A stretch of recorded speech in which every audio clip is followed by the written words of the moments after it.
Welcome, gamers, to this week's episode of Last Call Gaming. We're on episode number 162. Today is March 10th. My name is Craig Perales, and joining me after the long-awaited return, Mandrew Montemayor. How are you, my man?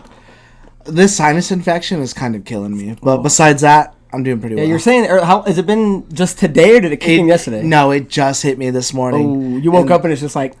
I woke up and I knew it too, and I'm just like, dude, this is fucking miserable. See, that's never good. Hey, but he shows up to play anyway. So I do want to start off by saying apologies, guys, that we've missed 2 weeks of shows, both on me. The first week, I had to skip. Our building just got bought by new landowners, so when Andrew and I normally record, I had people coming in and out for like 2 or 3 days, checking things that needed to be repaired, fixing our doors, checking gas leaks, checking these water leaks. It was a whole bunch of nonsense. So I figured, okay, we'll skip one. We'll do it next week. And then unfortunately, the following week, I got hit with the flu or something, and it really just knocked me on my ass for a couple days. I wasn't really able to do much. And I know Andrew posted a thing saying that I was out, and some of you guys hit me up on Snapchat, on Messenger, on Instagram. So I really appreciate that, and thank you for the love. And hopefully moving forward, we can dodge these kind of things in the future. And I do want to start setting up a way, even if I'm not on the show, to where if I can't be on it, like I'd like to still do it to where you and Geno get you and Devin, you and Cien, or something like that. Nobody likes you anyways, Booster. No one likes you anyway, Booster. Did Anna Taylor-Joy happen to write you? Maybe, I don't know. I at least... Oh, is that the name? Yeah, that's her name. That's what I was thinking right now. I'm like, wait, why does that sound familiar? It just hit me. Okay, Anna Taylor-Joy. Little off-camera shenanigans we were having. So, okay, guys, if you're watching the YouTube version of this show, make sure you guys like, comment, subscribe, share, and hit that notification bell. If you guys are interested in following us on any of our social media, check out our Linktree link, which is in the YouTube description. If you guys are listening to the audio-only version of this podcast, check it out on any podcast platform of your choice. But Anchor is the home for us, and there you guys can help support the show. So, after a long 2 weeks, and before we dive into the news, Andrew and I like to do What Are You Up To? We take a second, talk about what we've been playing, what we've been watching. So, what have you been up to, man? I'll go first, since usually you watch a lot more. I personally haven't been watching anything. I've been cruising through Big Bang Theory. Sorry, I couldn't even remember the name for a second. So I've been cruising through Big Bang Theory, like really trying to finish it. So it's like kind of hard to try to fit like anything else in. But I do think this weekend I'm gonna go see the new Scream movie. Oh yeah, we're talking about that, yeah. Because I think the last one, and I don't ever judge anything off ratings. I like to go see it myself, but I am hyped when it gets a good rating. I think the last one got like a 9 or a 10, and then this one also got a 9. Yeah, I saw that trailer. It looks badass. And so I'm like, dude, super hyped because I really, really, really enjoyed the last one. Because Scream isn't kind of like up there for me. Like that's Christina's like pinnacle for horror. For me, it falls up there. I appreciate it for what it is. By the way, I'm super excited. Yeah, I forget what they're calling it, but there's the thing where they take the original movie and they scrap all the legacy movies like 2, 3, 4, and they redo them with the new ones, and that becomes the it's like official, a future quote. Yeah, I forget what they call Leprechaun it. did it, and I think what they just said is Halloween. Halloween did it, and I Know What You Did Last Summer is going to do it now. So they're making another one that's going to be the official number 2, and they're scrapping I Still Know What You Did Last Summer. So I didn't even know they were doing another one. Hey, of those. there you go, my man. But as far as playing anything, I don't remember if I'd mentioned it before, but I was kind of cruising through Monster Hunter Rise, so I did actually finish that as much as I wanted to.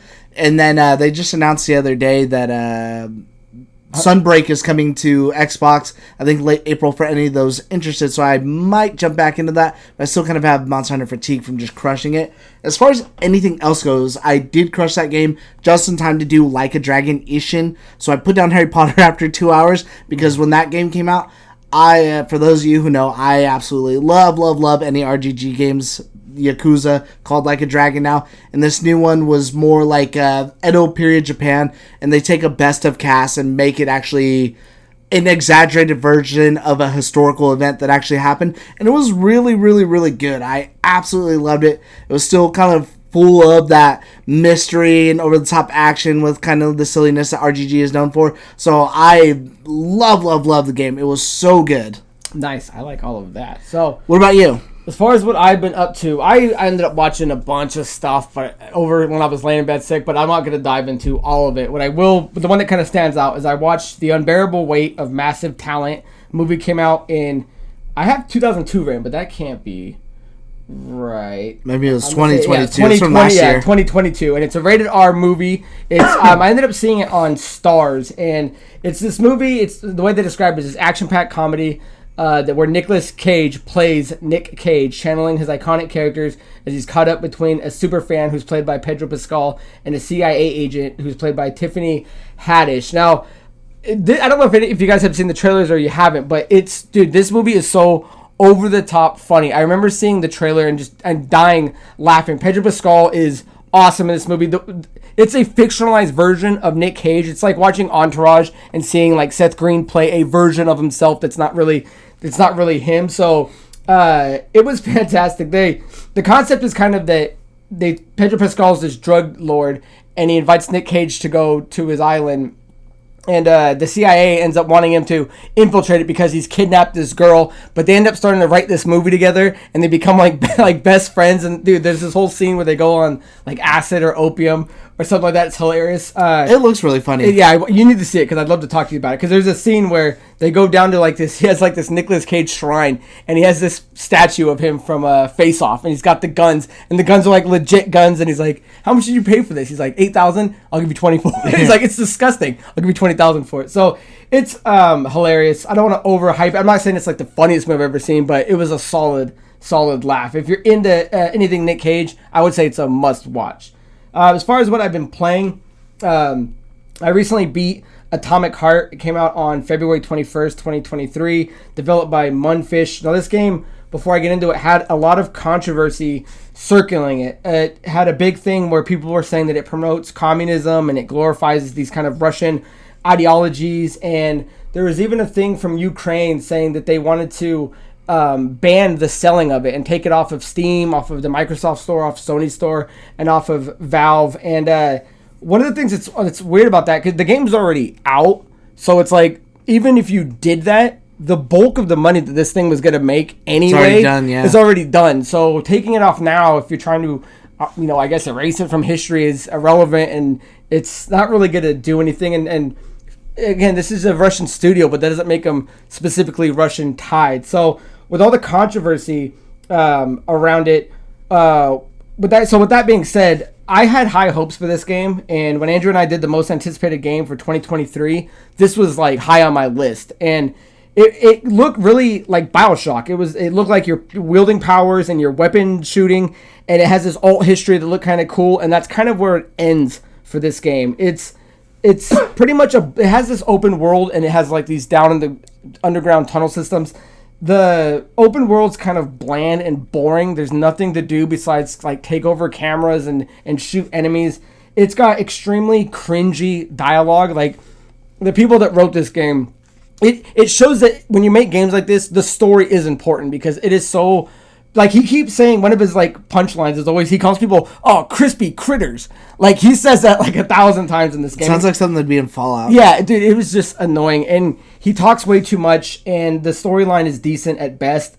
What I like best about it is it does have the ability to break down items, and you get the same exact amount of resources that you put into them out of them, so you can redistribute. You can constantly mess around with your weapons and gear, and you can respec your guy at any time without it costing anything. So it had a lot going for it, but at most, I think the game's okay. Like, I wouldn't recommend it to Andrew to play. I would say pass, unless you want to check it out for yourself. It is free on Game Pass, but I'm glad I didn't pay $70 for this game, for a game that I thought was going to be awesome. So check it out for yourself. So let me know what you think. The one other thing I did beat, and it's mainly because I wanted to plug Andrew, and it kind of ties into our main story, is Resident Evil 3 Remake was a game that came out in 2020 by Capcom, and I wanted to hurry up and beat it before Resident Evil 4 comes out, which is right around the corner. And I gotta say, it was a lot of fun. I know a lot of people like it a little less than the Resident Evil 2 Remake, which I also beat.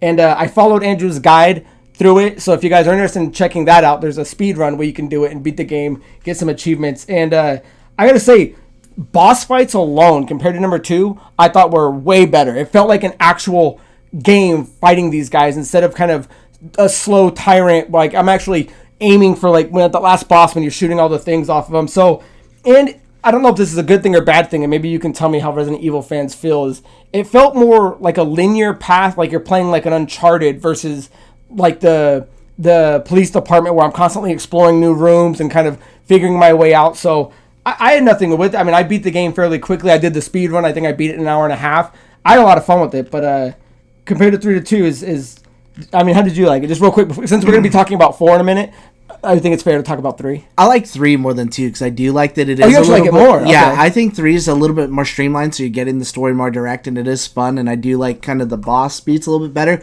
I know there's a lot of people out there. It's more people like 2 than 3, but that's because 3, they cut out like a part with the clock tower. There's another boss where you go through the graveyard called like the Gravedigger. That's like a big worm. But I could see taking that out because you also fight a big worm in Code Veronica. So when they remake that game, it's like, do you want 2 games where a big fucking worm boss is it? So I don't think there's really too much missing that really like kind of impacted this game. So I get people's criticisms for it, but I also don't because I like what I'm playing, that it feels a lot better, because when I played 2 the first time, it was good, but when I go back and replay it, or when you're playing it through the different scenarios, going through the sewer is like the worst part. I'm like, this is such a slog. I fucking hate this part. Like, it doesn't feel good, especially with these enemies that are like underwater and like hard to hit and stuff. Cool enemy designs, and I like them for what they are, but I think 3 was much, much better. And I think my favorite part of 3 is actually Nikolai, the villain. Like, he was cool as hell. Because I don't remember him in 3 as much, but I think he's much better done here, too. I think my favorite part is when he shuts the door on you. He's like, oh, it's not after me, and, like, points back to the that thing. was in the train. Yeah, and I'm like, it's so badass. But I do like that it does feel a little bit open. There's a few different routes to go through, but it is still kind of, it feels a bit more streamlined. I think that was the other big criticism from people, is that, oh, well, you can have alternate paths and you can go alternate ways. And I'm like, I don't really feel, if you look back on 3 without rose-tinted glasses, because I didn't play 3 until I was a lot older, that those routes don't really make too much of a difference. Especially, too, there's parts where, like, you run into Nemesis outside of an area and you have the choice to either fight him or to run away, but it doesn't really like affect the overall story. So for what they did, I like 3 better than 2. Yeah, and I would say every enemy was cool. I liked all the enemies in Nemesis. Nemesis was cooler than the Tyrant. I liked the for sure. There's that zombie. There's a zombie towards the end where if you shoot it and you don't kill it, he comes back. Like, it comes back to life. Oh, the white one. The white one. Yeah, the albino was on, whatever it was. I'm like, dude, that freaked me out when I was coming around the corner. He was like, I'm like, I thought I killed him, and I opened up this door and he was like right there. I was like, oh shit, I guess I gotta like actually permafry these dudes. So I think it's interesting we're talking about 3. You know, we both beat 2. You're just in time. Yeah, and shout out to Luis. He kind of, I mean, Andrew's constantly telling me to beat 2 and 3 since like a year or 2 ago. But I was talking with him, and he reminded me, he's like, yeah, you better hurry up and do that. I was like, okay, cool. So I sat down the other day and I actually beat it. And with that being said, guys, let us know what you've been playing, what you've been watching, and we can have a chat about that. So with that out of the way, guys, let's get into our main topic, and that is Resident Evil 4 Remake. Now, that was shown during the Capcom Spotlight, which just aired the other day on March 9th, and it showed off a lot of other cool stuff. We're not really here to talk about that. It showed off Mega Man Battle Network, it showed off Street Fighter 6, it showed off Exoprimal, it showed off Ghost Trick, and it showed off Monster Hunter, which Andrew was mentioning earlier. It's about 25 minutes long. The link will be in the description if you guys do want to check it out. But we're mainly here to talk about the big kahuna, which was the Resident Evil 4 and the Chainsaw demo. So Eurogamer had this to say.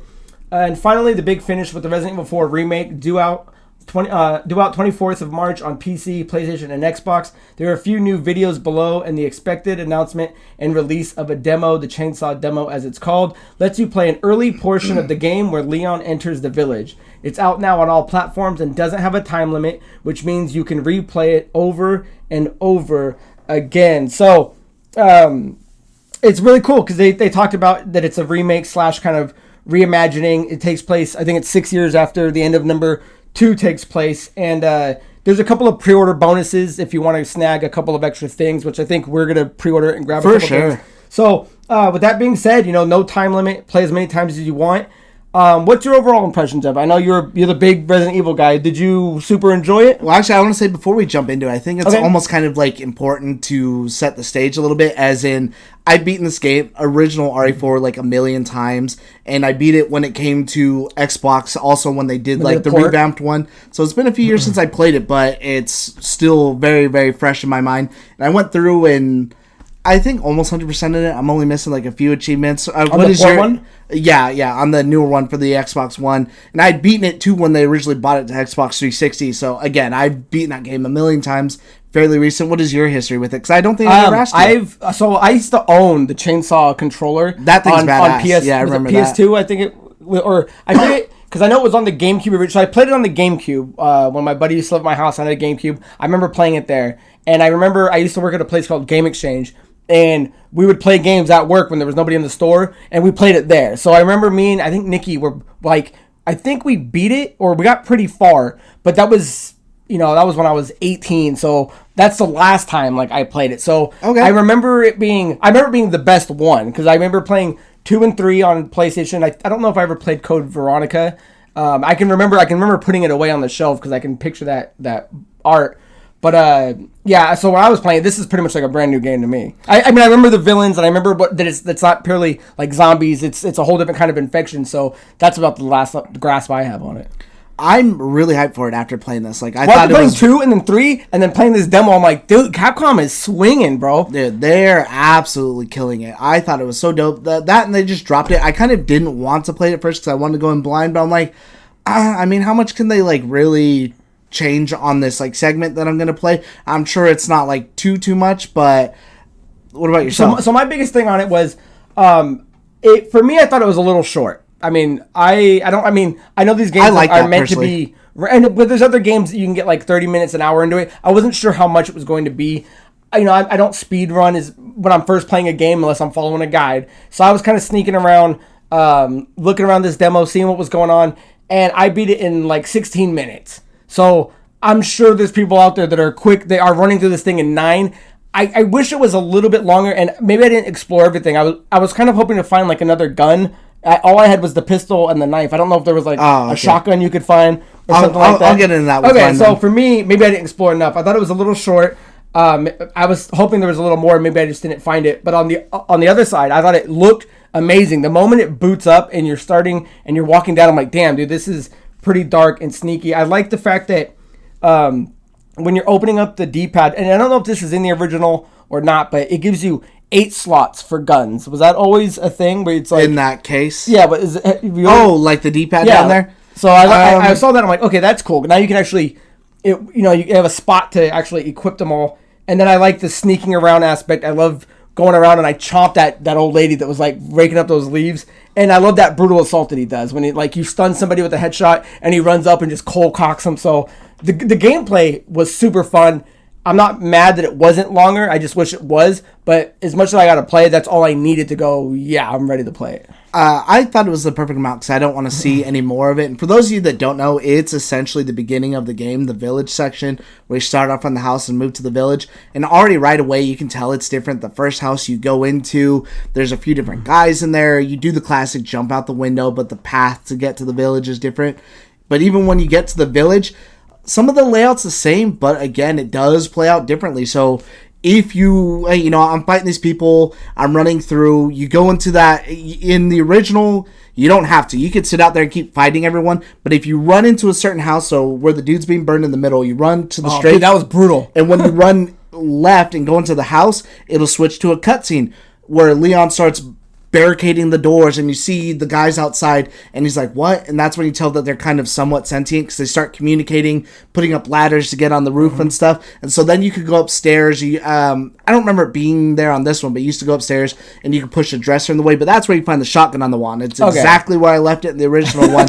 So I'm kind of bombing on these people, but I felt like it was a lot harder than the original because what I really like about it too is, I know some people aren't crazy about it, Leon feels weighty, and I feel like that's important too, because now you can shoot and you can reload while walking. You're not just locked into position, so if you could just run and be snappy all the time like that, then that wouldn't really make it hard. So it does feel weighty, it does feel like you're surrounded. You could tell like the AI is a lot different for how they're trying to surround you. I really like the knife play, because it definitely saved me a few times too, from either people attacking me, or I blocked the chainsaw with the knife trying to get out of there. I made sure I did that, because I was like, I gotta see how this works, and he did it. I was like, god damn, that's scary. And so you can tell that they've kept a lot of things the same, but there are a lot of things that are different. So for those of you who played the original, there used to be always a cheese method, especially in the harder modes, where you could go up almost into like this tower at the top, and you can just sit there and keep killing them as they're coming up, and they'll fall down to their death. Where I was kind of low on health, I'm like, oh, I'm just going to go and do this until I beat the demo. I get up there, and I'm aiming at the ladder, waiting for them to come up, and the fucking floor broke from beneath me, and it scared me. I remember you screaming. I remember you going, ah! It scared me, because then I fell all the way down to the bottom, and then I was surrounded by everyone and had to make my way out. And then, of course, the demo ends with, like, the classic, I don't remember Leon making the bingo line or anything, but the churches start ringing, and they all go into the church and lock the door, and that's how the demo ends. Yeah, so I love that bingo line. I felt like it was a perfect bite-sized amount for me. I was already hyped for this game that I'm like kind of through the moon with it right now. Yeah, I know a lot of people will say that this Resident Evil is their favorite, even if you're just comparing it to the old lineup and all the games that they had. So this one, I mean, after playing 2 and 3, this one seems like it's going to be just as good, if not better, than both of them combined, I'd imagine. So where do you land on that? Do you think this one will be on par with 2 or 3? Or is this one, do you think, going to be the cherry on the sundae that they've already created? I hope it's the cherry on the sundae, and it might be kind of hard to tell, too, because 4 is actually the longest one. Like, when you do a normal playthrough of 4, like, if you didn't know anything about it and just going through, it'll take you up to, like, between 15 and 20 hours to get through it. Whereas the other ones, you know, a blind playthrough, you can get through in, like, 6 to 8 hours. So that's, I hope that this is the cherry on top of the sundae, especially, too, because this one, going back and playing it again, like I said, takes the longest. There's certain areas that I don't like doing, like when you get to the island at the end and it's all like military, and I'm just like, man, I kind of hate doing this. There's a lot of stuff that they would need to have changed for it to feel good that you change it wrong, and I'm like, well, this doesn't feel right. Now this sucks. Yeah, well, and I say to anyone, if you haven't seen too much of Resident Evil 4, I would maybe stay away from those last couple trailers, because I feel like they showed I tried to, and I seen it, and I'm like, damn. Yeah, if you're trying to go in, you know, like Geno likes to not watch as many trailers because he likes to go in blind when he plays a game. I felt like that last one showed a lot of stuff that would have been cool seeing the first time. So unfortunately, we saw that, and that's what's cool about this demo. This demo just gives you a little bitty bite, and it goes, okay, now I can't wait for more, which comes out on March 24th. March 24th. So it's right around the corner. So yeah, anything else you want to add on the demo? No, I did want to throw one other small thing that they did show that I've kind of been liking them. I've recommended them to you before, is that they do have another Resident Evil movie coming out. And what everyone's hyped about is this one actually shows Jill Valentine, shows she's supposed to play a part of the story that I'm pretty excited for. I forgot what the name of it was called. They didn't put out a release date, but they were saying, we'll have more for it later this year. Oh, was that supposed to be a movie? Yeah. Where Leon's holding her? Okay. Yeah. I thought it was DLC or something. No, okay. No. It's another one of those 3D animated movies. And that's cool. Even though the other ones are kind of hit or miss, they're bees. I enjoy them for the most part, and I think they're really cool. That this one I'm super stoked for. Nice. I can't wait for all that. So guys, let us know what you thought about the Resident Evil 4 Chainsaw demo. It is coming, and it's going to be quick. And do you think you might do a speed run on that? I mean, I know it's the longest. Do you know what the average speed run is for like a Res 4? I have no clue, because there wasn't like an achievement for doing it on the other versions that I never ran through it like that. Yeah, it seems like this one they're making more like a meaty game instead of like how fast can you run through the police department or the... Yeah, because usually a lot of those run-throughs, like unless you're using like unlimited ammo, involves like a lot more like breaking the game than I think what the other ones did. Gotcha. So guys, let us know what you think about the demo. So with that down and out of the way, guys, let's move into our second main topic, and that is that Halo Infinite Season 3 Echoes Within has officially launched. That was on March 7th. And Halo Waypoint, the site, had this to kind of point out what it was bringing to the table.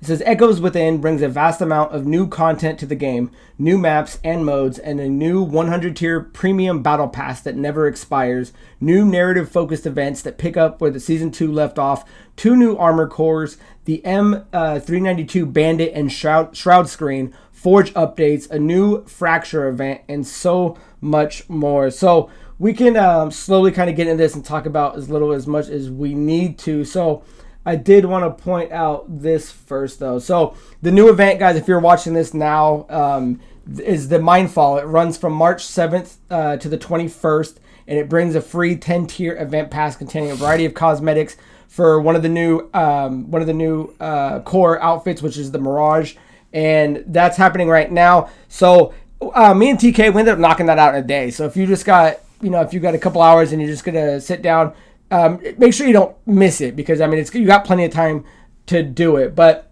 with that being said, let's talk about the maps first. There's 3 maps altogether: Oasis, Cliffhanger, and Chasm. Chasm and Cliffhanger are two. Chasm. Yeah. Chasm. I always say Chasm. Whatever. It's Chasm. So those are 2 arena maps, and they're out right now that you can play. And there's another one that's called Oasis, which is a big team battle map. So right now there's the new Arena Unlimited playlist that run from March 7th to the 14th, which are for the 2 arena maps. And then the Oasis will be on the 14th through the 21st. So that one's coming up. But there are other playlists in it right now that you can actually get to them. You just got to sit and see if it gets to them. But these events will be specific for those 3 maps. So I played a lot of Halo in the last couple of days. Geno and Andrew and I were playing the other day. So you got a chance to look at Chasm and Cliffhanger. What did you think? Which one did you like better? Are they both fine additions?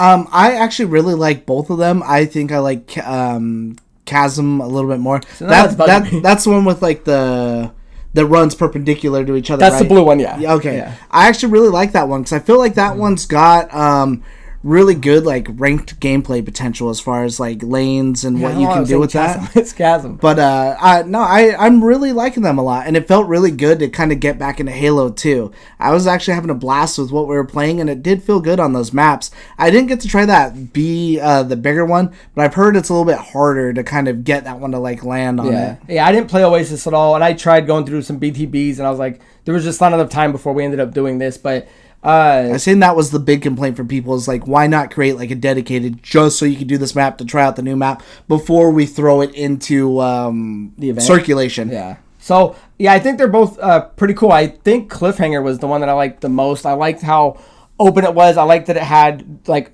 that center spot with the metal thing that everyone kind of went in, like where the invisibility is. Like it's got a lot of good places to kind of, like if you're on a team, if you're talking in headsets, a lot of good places set up like some coordinated attacks. Like when Major and Andrew were playing, we were like instantly going, all right, to your left, he's coming to the top, he's coming to the backside.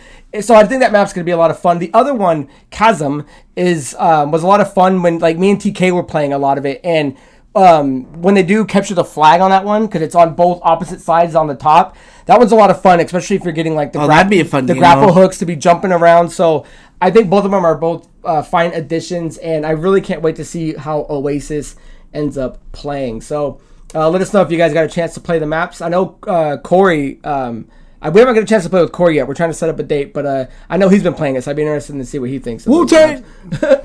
Let's talk about their new game mode, which is the escalation, and you can do that in Splayer and a couple other modes. And essentially what this game is it's this combination of kills that start you off with different low tier weapons, or the bigger weapons I should say, and then the more kills you get, your team ends up upgrading. Me and you and Geno played that one last time, right? And it ends up upgrading, and then your weapon loadout changes, and essentially it's the first one to 11 level ups, and the last one when you're on 10 is fighting nothing but with the oddball. So at first I was kind of irritated with this one. I'm like, because me and TK played it like 4 times in a row, but then the more I started playing it, I'm like, this is actually pretty interesting. And then what was the Call of Duty one that you pointed out that it reminded us I was saying it's almost a little bit like Gun Game. Yeah, so what did you think of it when you played it? I actually really enjoyed it. I really liked it a lot. Again, it's almost like Gun Game, or even Battlefield had like a gun game, which is a little bit more similar to this, where it's not just one kill. You get a few kills before you move on to the next weapon. And then the way it loads up to, it's almost like when they were doing their not battle royale style one, I forget what it's called, where they had like the free for all, and then after you got a certain amount of kills, like you could change your weapon. Yeah, that we were getting like the points for it. Yeah, like the that's what I thought it was, and this one I guess kind of changed it, and the way they changed it, I like it for the better. Yeah, because it feels a lot faster, that, and it's team based. But I actually really liked it. We had a lot of fun playing those, and then I always like too when you get to the final weapon that it's something hard to get kills with. And it's hard to get kills with the fucking oddball when the other team has like a shotgun or a rocket launcher or something like that. So I was just reading this too because I wasn't sure, because I knew I was de-leveling, but you can actually de-level opponents. So if you guys are both 5 and 5, you can actually knock players back down by meleeing them in the back. That's how it is in like Gun Game and stuff like that too, if you knife somebody. So I thought it was a really cool addition. So kudos for them for adding a fun and entertaining mode. The next thing I want to talk about is the M392 Bandit weapon, and it says designed to reward accuracy and careful precision. The semi-automatic M392 Bandit is perfect for mid-range encounters, touting formidable stopping power, fit only for a super soldier. The Bandit is at its deadliest with well-timed and well-placed shots. This weapon kept throwing me off because every time I saw it, I kept thinking it was like the Commando. So I would start shooting, and it would only, because it's a one pump, and then you have to keep doing it. So I was like, fuck. So it took me a minute to kind of just recognize it in the corner of my eye that, that's the Bandit. I didn't really care for it at first, but there was a couple times where my headshots were on, and with the Bandit, it actually felt pretty good to just kind of crack somebody with it. So for a new weapon that I've only played with a handful of times, so far it's growing on me, but I don't love it. Did you play with it at all? Yeah, I actually really like it. It's not as OP as like the classic Magnum, but maybe like kind of the nerf Magnum a little later on from Halo. Because I think it's like 5 headshots to like kill someone. It's 4 5, yeah. Because I went to the armory, and you can do this, and I was like, what is this thing? And I was for the perfect. And I was playing it, and it was it's 5. So I actually really like it because it's not overpowered. There's time in between the shots to where it doesn't feel like it's too slow, but it's not too fast. I feel like maybe I'd prefer it if it was just a slight bit faster, but I actually really like it a lot. Yeah, so hopefully, that's the first step in the right direction, a new gun. I was curious if they started off with a mid-range gun. What else in Halo do you think is missing, or would you rather see like another of? Because I think there's so many mid to long range weapons that I was kind of thinking maybe something more like another melee weapon would have been interesting to see, or something, like another Mangler pistol type weapon would have been fun, but not bad. I feel like since they just updated the Mangler, that maybe mid is kind of what they needed, because you can use, you could use any weapon you really want to, kind of mid, but you don't have that one that 5 headshots, you're done. Right. Yeah, the only other thing to compete with that is the BR, because even the pistol takes like 7 headshots now, and then the AR takes, however long it is for you to do it, you're going to outshoot that with this gun. Nice. So the other thing they added was the new piece of equipment, which is the Shroud, and the Shroud screen features a handheld launcher that enables the player to fire an opaque spherical shroud while projectiles can still pierce the shroud.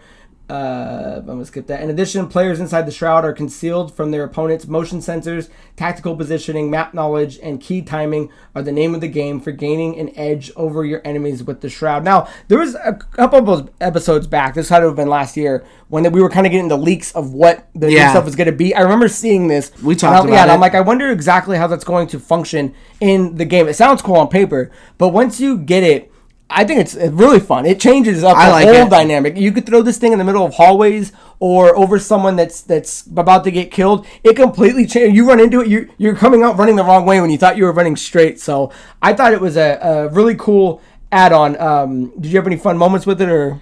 Yeah, I actually really liked it. I used it a lot in, what was the other map? Not Chasm, the other one? Cliffhanger, especially too in the bottom area. And what I would do sometimes too, especially if I feel like maybe I had the better weapon or I'm better than this guy, if he's beating me in the shot, I would throw it down so we can't see each other, and maybe he thinks I'm trying to run away, but I'm actually pushing him. Yeah. And so as he's pushing in, I'm already like ready to beat the hell out of him. So I actually really, really like it a lot, and I do think it's one of those things that has a place, maybe not on every map, right? But it's definitely a cool addition. I really like it.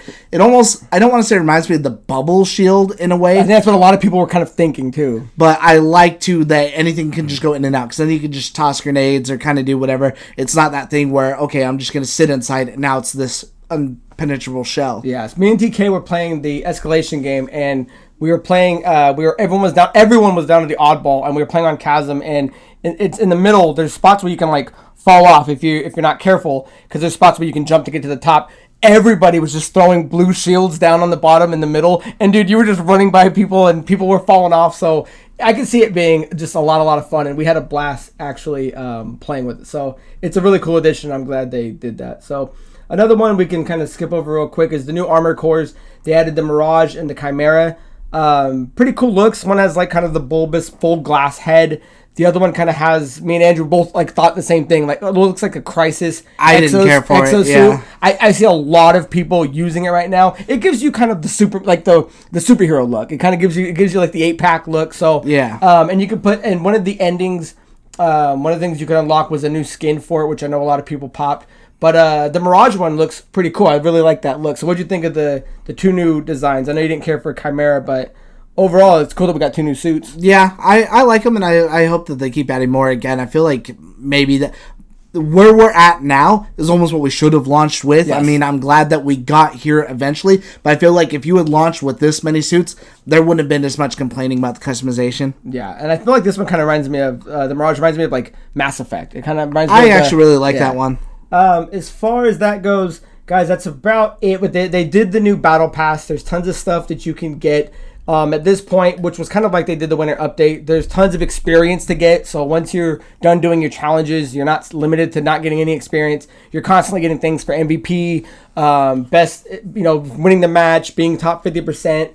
One of the things though that I know they were showing, so back in December, I know they started the Forge, and it wasn't until February that they started adding a bunch of the customization that you could start playing around with.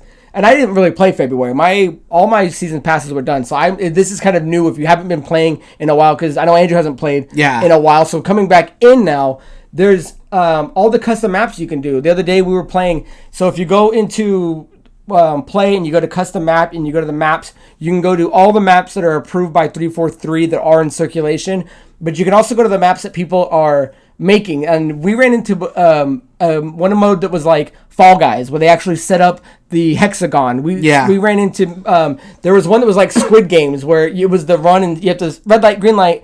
We did another one that was like Super Mario Kart on Super Nintendo. There's so many different things to explore. When I looked, I think it was like 6,000, and you can slide through them. People are making bat caves. So I think it's like you were saying, I think we're at the point finally where Halo is what it always needed to be. But I'm curious if it's too little too late. Are they going to get the people to come back and start playing it? Because now I'm not sure what anyone could complain about. It's got enough maps in rotation. It's got enough weapons. It's got plenty of suits. It's got, at this point, 3 seasons and a winter update to start building your battle passes. It's got the Forge. It's got custom games. So I just don't want it to fail. But I think it took a little too long to get to where anyone's going to look at this again and go, yeah, I'm going to jump back in Halo Infinite. I know that is a good question too, because I have no clue how that will go personally. Like, if I had a hankering to play like good old hankering. If I had a hankering to play multiplayer, I would go to Halo before I go to Call of Duty. Call of Duty is just strictly battle royale. I don't play the multiplayer. I don't really care for it, except for gun game, but that's again just for fun. So I'd rather do something like this. So as long as I see people on, it's kind of pulling me back in. I had a lot of fun playing it, and I actually want to play some more. Yeah, I definitely want to get some games going. I know we got a couple people that I've been waiting to jump in. I was trying to play with Brian. I played with Dante, TK, Geno, Andrew. Waiting to play with Corey and Brian. So let us know if you guys, and especially Devin, I know I've been wanting to play with Collins. So let us know what you guys think of Halo Season 3. It's out now, and you can start playing it, start leveling up, and start gearing up. So, guys, with that down out of the way, we're going to move into questions of the week. But before we do so, guys, we're going to take a quick word from our sponsor. Guys, we want to take a second to thank a sponsor for this video, Manscaped. We are starting 2023 off right with our friends at Manscaped. Last year may have been a hairy situation, but with the Manscaped Performance Package 4.0, it's here to help you shave the day. The leaders in below-the-waist grooming have blessed you with the ultimate package. Tell your friends about your new cutting-edge ball trimmer and gift yourself, or the man in your life, the ultimate men's hygiene bundle. Trim a little off your sack by going to manscaped.com and use the code LastCall for free shipping and 20% off. Like most of you guys, I used barbaric methods to trim my balls, but not anymore, thanks to Manscaped and the Perfect Package 4.0. Inside, you'll find their Lawnmower 4.0 trimmer, Weed Whacker ear and nose hair trimmer, Crop Preserver ball deodorant, Crop Reviver toner, performance boxer briefs, and a travel bag to carry everything with you.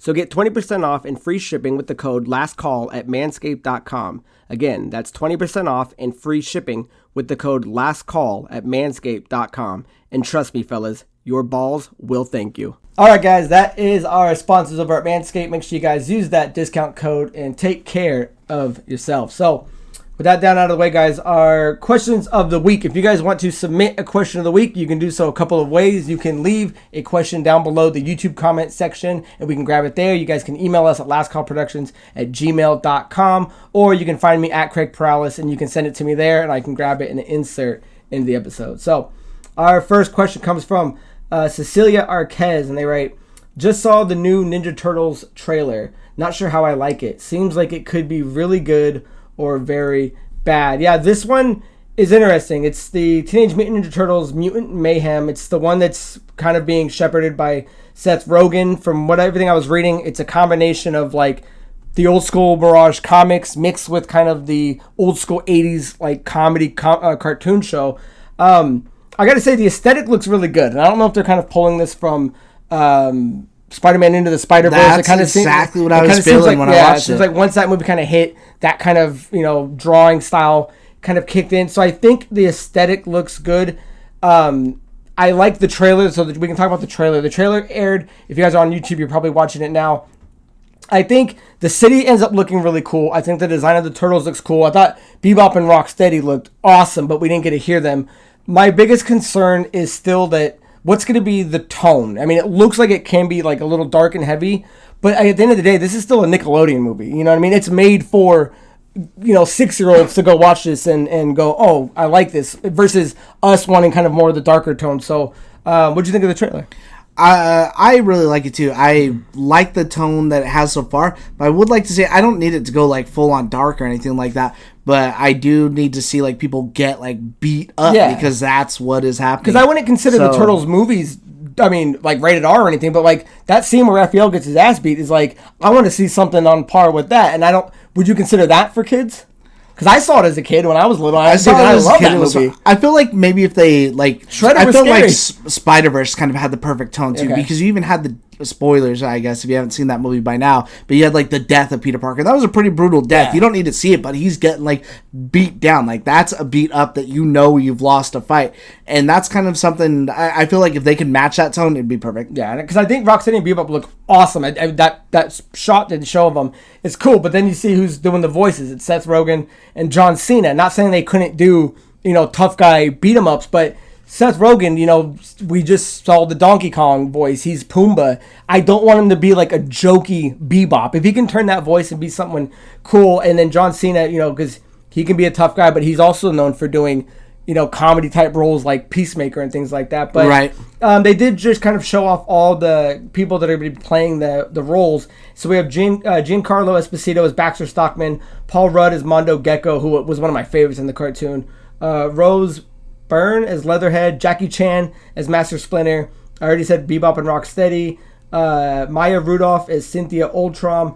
Natasha Demetriou as Wingnut. Ayo Edebiri as April O'Neil. Ice Cube as Superfly. Hannibal Buress, I don't really know, Buress as Genghis Frog, which is an awesome name. Post Malone as Ray Fillet. And the kids who are playing all the turtles, no one really knows. But interestingly enough, it's the first time it's actually all teenagers doing it. So you see that cast. I mean, they obviously went for some big names. Was there anyone that kind of stood out? I'm dying to see Giancarlo Esposito as Baxter Stockman. I want to see how that plays. Yeah, I actually really like Giancarlo Esposito in like anything he's doing these days. That he would be like the person I'm most hyped for. I'm curious how Jackie Chan's going to do with Splinter. I was going to say, I do want to kind of throw in there that Turtles is kind of like blowing up right now because, funnily enough, I think next week there's a Teenage Mutant Ninja Turtle event for Call of Duty, and they of did like a little teaser where like because they do DLC characters, they've done like Scream, like Ghostface, Leatherface, Pinwheel from Saw, all kinds of different people or whatever. But Shredder's the one that's coming in. You kind of see him, and he's all black, and he has his fucking mask on, and like the claws and stuff. And I'm like, man, that looks so cool. And I have not bought a single skin at all in Call of Duty. That I think that's the first one I'm gonna buy because I thought it looks so good. So as long as it comes out and looks as good as that teaser hyped me up, I'm in. Yeah. So I'm always in for Turtles. Yeah, and I like the outline was kind of saying that like it's going to be the Turtles are brand new to the city. It's like an origin Batman film, and like they got to deal with all these mutants that are coming into New York. So it's going to be cool to see a lot of those old figures from the old show that I had like a bunch of toys of. So I'm hyped for it. Thank you for the question. Next question comes from Divine Anchor, and they write, Hogwarts has been a blast so far. Have you guys seen the new Dead Island 2 gameplay? With everything great coming out, I don't see this game doing too well, especially after how long it took to come out. So quickly on the Hogwarts thing, I'm done with it. Andrew said earlier that he's still barely in the beginning. I'm slowly creeping my way to 100%, and it's just so time consuming. But it's like I've already put in all these hours. I do want to try to 100% it if I can. I might stop, but yeah, Hogwarts is a blast. As far as Dead Island 2 gameplay, me and Andrew just rewatched it. What was your original analysis? I feel like it kind of looks like a little like slowish, and I don't know. It looks good and it looks fun, but I think it's coming out at the wrong time because Resident Evil 4 is just for it, and then this game comes out literally, I think, if not the same week, right? Either before comes out April 21st. So the week before then Jedi Survivor, which is my next hype game. So in between those two, I think I'm going to maybe have to pass on this and maybe get it on the back burner later on, unless it comes out and it sets people on fire. That's the thing. It looks cool and it looks like Dead Island, but with how long it took this game to get out, because it's been however fucking long. I'll let other people see if it's bad. Yeah, I'll let everyone else tread that water first. Yeah, because I was looking earlier, April, in the beginning of the month, didn't have too much stuff, but then once you get to the end and then the beginning of May, you've got Monster Hunter Rise and Star Wars Jedi on the 28th. You've got Redfall on May 2nd and the new Zelda on May 9th. So it's like, do you want to play do you want your co-op game to be Dead Island, or do you want it to be Monster Hunter and Redfall? Do you want your next big story game to be Dead Island, or do you want it to be Star Wars or Zelda? So it's going to be a tough to shoehorn its way in there, but I know there are people that are really looking forward to this, and after I watched, I think IGN did like a 14-minute gameplay trailer. Everything I saw on it, all the new mechanics, breaking off the arms, the flesh, all those things you can customize. It looks good, but I'll let somebody else tell me if it's broken or not. And then when it's on sale for $40, in 6 months, maybe an Andrew will tackle it. So if you get it, let us know and let us know how it is. So thank you for the question. And the final question, guys, comes from the Madman, and they write, I just heard about a Robocop game. Didn't know that was coming. What's up with it? Yeah, so I remember hearing about a Robocop game. Oh, there were more than whispers. But again, once it kind of went in one ear and out the other, I completely forgot about it. And as far as who's making it, it's this team called Teon. They're Polish. They're started back in 2006. I was trying to see if they did anything that I recognize, and I don't know if I showed you this. Dude, they've made a lot of games, and they've got, they back-to-back these games. Like, they do 10 in 2010. Yeah, I was going to say. 20 in 2011. So they've got speed and accuracy, I guess, but the only thing that caught my eye is that in 2014, they did Rambo the video game. I don't know how well that did. I think that one's the dog shit one that everyone hates, because it's like literally on rails and you don't do anything besides that one? If that's the only Rambo game I know of, and that game got like crucified. Okay, the other one they did is Terminator Resistance. I didn't look and see how well that did, and now they're doing this one. So it seems like they're going after these licensed 80s like meathead kind of movies, which is nothing wrong with that, but I don't know how those other two played or how well they were received. As far as just watching the trailer, it's not all there, but I thought for what it was, I thought it looked clean. I thought some of the mechanics were reminiscent of like what we say Fallout. Yeah, like the VAT system. And then he has to do some detective work. He goes by the law. So like instead of the guy says get a warrant, he goes and detectives himself to get a warrant. So I like that. I think there's some cool stuff there. I need to wait to see more. I'm guessing this game. Oh, it says it's coming out this year, so I need at least another big trailer to see what it's about and how it's going to work. But how'd you like the trailer at least? I think it looks okay. I'm personally not like a big Robocop fan, so I could take or leave. I'm not like hyped for it. I did like kind of doing the detective work though, because I think more games like need something like that. Yeah. Where you're actually kind of piecing together something instead of just like, all right, I'm here, like let me do whatever. But I think the only real complaint I had from watching it is like those footsteps are so loud. He's thumping, dude. And I'm like, man, the whole time you're walking, I gotta hear that. That was my thing too. I'm like, I hope the game's not that slow, because if it's that slow, and again, maybe this game's bite-sized, maybe it's only like a 4-hour game, there's nothing wrong with that, but it's got to be. It would probably be better off if it was. Yeah, so I got to see more before I go, okay, I write it off, or I pique more interest in it. So let us know how you guys feel. That is RoboCop Rogue City coming 2023. So guys, that is the end of episode 162. Join us next week for episode 163. So until next time, guys, my name is Craig Perales. I'm slurring all over today. That is Mandrew Montemayor. Until next time, guys, Chasm. See ya.